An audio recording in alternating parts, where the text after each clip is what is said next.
அப்பாடா! இப்பதான் சந்தோஷமா இருக்கு. வெற்றி வந்து வின் பண்ணிட்டாரு. அது போதும். நான் என்ன நெனச்சிருந்தேன் அப்டின்னா வந்து, இப்போ எல்லாருக்குமே எல்லா ஆடியன்ஸ் ரிசார்ட் பார்க்குற எல்லா ஆடியன்ஸ்க்குமே வெற்றி தான் வின் பண்ணணும் அப்டின்னு வந்து எல்லாருக்குமே ஆசையா இருக்கும். ஸோ ஒரு வேளை ஏதாவது ஒரு ட்விஸ்ட் பண்றேன்னு சொல்லிட்டு ஐஷு இல்ல வேற யாராச்சும் வின் பண்ண வச்சுருவாங்க. நெக்ஸ்ட் சீசன்ல வந்து ரெசார்ட் 2ல வந்து வெற்றி வின் அப்டி இப்டின்னு நெறைய தாட். ஆனா வந்து அப்படிலாம் நடக்கல. வெற்றி வந்து வின் பண்ணிட்டாரு. ஆனா அது ஸ்டார்ட்டிங்ல பார்த்தீங்கன்னா, அவங்க அம்மாவுக்கு உடம்பு சரியில்ல. அங்க ஒரு சீன் வந்து வந்துச்சு இல்லைங்களா?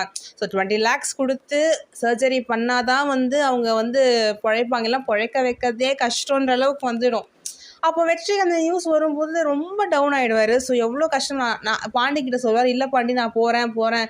ஸோ 20 லேக்ஸ் வந்து பார்த்தீங்கன்னா, ஃபர்ஸ்ட்டு ரகுபதி சார் கிட்ட வந்து கேட்பாரு. நான் நினச்சேன், ஓகே ரகுபதி சார்னா கண்டிப்பா குடுத்துருவாரு எப்படி இருந்தாலும் அப்படின்னு நினச்சேன். ஆனா அங்க வந்து பார்த்தீங்கன்னா, அவரோட ப்ராப்பர்ட்டீஸ் எல்லாமே இதுவா இருந்ததால, அவரால வந்து அரேஞ்ச் பண்ண முடியல. அப்புறம் பாண்டி வந்து இன்னைக்கு அவர் கேரக்டர் எனக்கு ரொம்ப ரொம்ப எப்பவுமே வந்து சப்போர்ட்டிவ் ஃப்ரெண்டு தான். ஆனால் இன்னைக்கு ரொம்ப பிடிச்சிருந்தது. இந்த மாதிரி டேய் நீ போடா ஃபைனல் வரைக்கும் வந்துட்டு ஏன்டா இப்படி இருக்க, நம்ம அம்மாவை நான் அந்த நம்ம அம்மா அந்த வேர்டு எனக்கு ரொம்ப பிடிச்சது. நம்ம அம்மாவை நான் காப்பாற்றுறேன், என்னை நம்பு, நீ போ நான் பார்த்துக்கிறேன் அப்படின்னு சொன்ன அந்த அந்த வேர்ட்ஸ்லாம் ரொம்ப நல்லா இருந்துச்சு.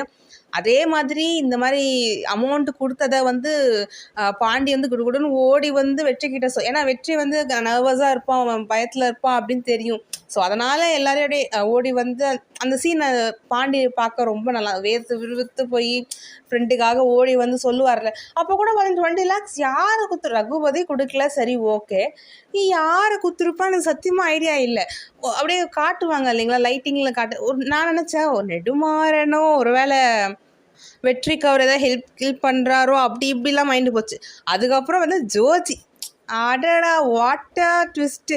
அவர் வேறு நான் சத்தியமாக எதிர்பார்க்கவே இல்லை. சிங்கிள் அமௌண்ட்டாக வந்து பேங்க் ட்ரான்ஸ்ஃபர் இப்படின்றதுக்குள்ளே பண்ணிட்டேன். அந்த சீன்லாம் சூப்பராக இருந்துச்சு. அவரோட என்ட்ரிக்கு விசில் அடிச்சுன்னு செம்மல்ல அப்படின்னு பார்த்துட்டு இருந்தேன்.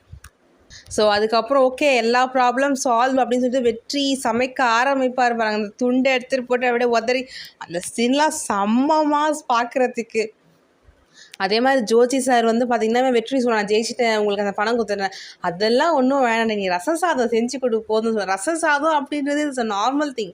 ஆனால் அது அவருக்கு வந்து பார்த்தீங்கன்னா ரெசார்ட்டில் அவ்வளோ இயர்ஸ் இருந்திருக்காரு, அவருக்கு வந்து அது கிடைக்கல. வெற்றி வந்து தான் அந்த ரசம் சாதம் கிடச்சிருக்கு. ஒரு சின்ன விஷயத்த அவர் அழகாக வந்து காமிச்சிருப்பாங்க இந்த சீரீஸில்.